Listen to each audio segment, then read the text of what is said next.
हा भाग नॅशनल हायवेने जोडला आहे। आपण जर का विनंती केली असती, 5-25 वर्षाचे या पदावर आमदार खासदार मंत्री आहे, आपण जर का या देशातील मोठ्या मोठ्या उद्योगपतींना विनंती केली असती तर या भागामध्ये रोजगाराच्या संधी उपलब्ध झाल्या असत्या, या भागामध्ये मोठे मोठे उद्योग आले असते व या बेरोजगार तरुण तरुणींना या लोकल ठिकाणी रोजगार मिळाला असता। परंतु आपण या कोणत्याही गोष्टीकडे लक्ष दिलं नाही।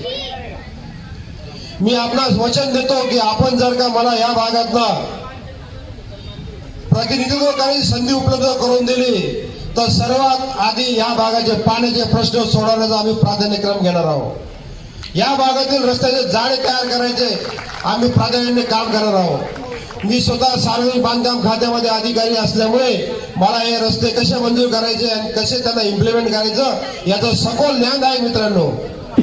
कैलास कोडी यांचा रिपोर्ट, माझा आवाज लाईव्ह, मुक्ताईनगर।